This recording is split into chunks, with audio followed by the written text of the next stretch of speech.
Alright everyone, today we're going to make some octopus. Now, lots of people are probably scared to make an octopus. I'm going to show you a real easy way to make it today. And I'm just going to use the tentacles for what I want to do today. You can use the head. With the head, you do have to usually gut it, clean it out, and watch out for the beak. The beak that they have in there is hard. You don't want to be eating that.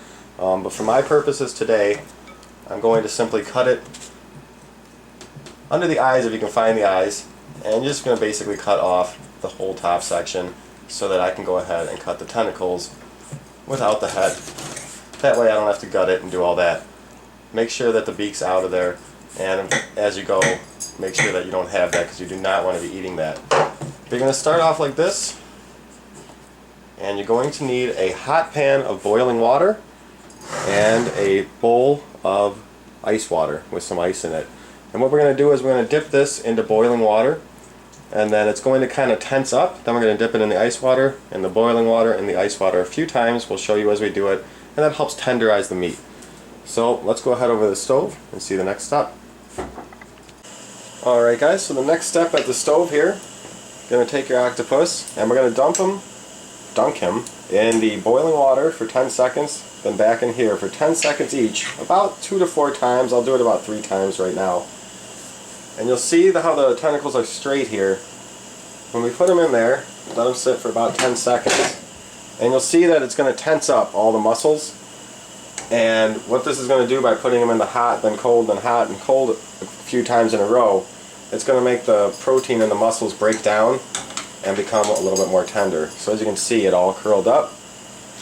I'm going to throw it in the ice water for about 10 seconds. And we're going to repeat that process 3 times. And then after that, let me go ahead and just get this done on camera. It's only 10 seconds each about. After we do that, we're going to boil slash kind of simmer. You can turn down your heat so you got them in a boiled, but it doesn't have to be on the highest heat. And you're going to boil them for about an hour. So we're going to set our timer for an hour, let them boil, and then we'll come back and show you the last steps after that of how to get the tentacles prepared and finish them off with seasoning and everything else. So I'm going to go ahead and finish my last couple dunks, and then I'm going to throw them in here and boil. You can cover or not. I'll probably cover it just so water doesn't evaporate, but there's no need to cover. So, like I said, I'm going to do one more, but just for the point of this video, now I would cover, maybe turn down my heat a little bit, and boil for an hour.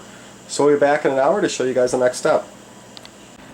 Alright everyone, so it's been an hour, and we've gone ahead and let it boil.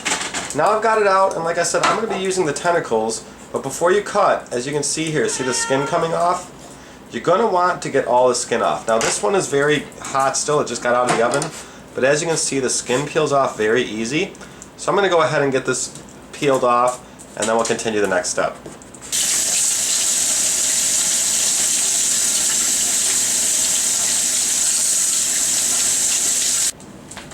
Alright guys, so as you see, I got the skin off. I might have shown you on the little clip there, I used the water under the sink and it came off real easy.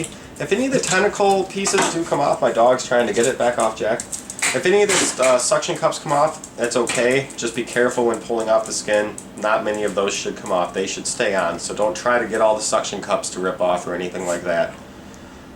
Now, for what I'm going to be doing, what you can do is you can use the leg in whole if you want, but today I'm going to be cutting them into just like bite-sized pieces. So this is a fairly small octopus. Sometimes the octopus can be much larger. So bite-sized pieces for me is about a half a leg. So I'm just going to slice these in half. And now I got nice bite-sized pieces. From here, we're going to go to the pan and we're going to show you how to finish up. Alright guys, so now we're at the stove here and I'm going to show you my quick seasoning. You could season these many different ways, just like any type of meat or seafood. For me, I'm going to do a standard garlic and onion, a little bit of salt and pepper as well. So I'm just going to sprinkle some of these seasonings on. And it's just garlic, onion, salt, and pepper for what I'm doing. And then, mix them around a little bit so it's all over. Now for the pan, you want to start with a hot pan and get it to about, a medium-high heat. I have mine pretty darn hot. And then start off with some olive oil. Gonna go ahead and put some olive oil in the pan. Give it a second to heat up. You don't want it to be cold olive oil when you throw it in, so give it a couple seconds to heat up the olive oil. And then we're basically just going to saute these for a few minutes and let them cook in the oil and get the flavor all mixed in. And then we'll have our final product. So let's go ahead and throw them in and get them cooking.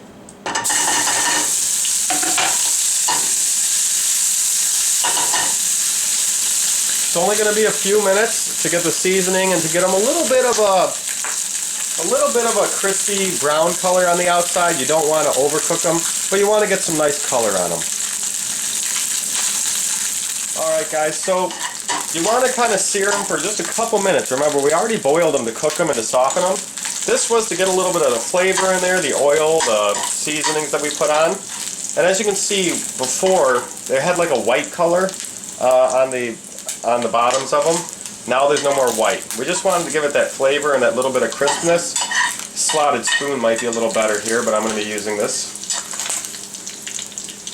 And pretty much, that's going to be our finished product. Now you can go ahead and mix these in with anything you want. Some people add them to tons of different dishes. Some people might add them to salads. There's all different types of things you can do with them. But they're very great. Very simple to cook at home. They do take a little while. But overall, they're pretty darn simple. And they taste amazing. So go ahead and try it out. Have any questions, let me know. Have fun cooking. We'll see y'all later.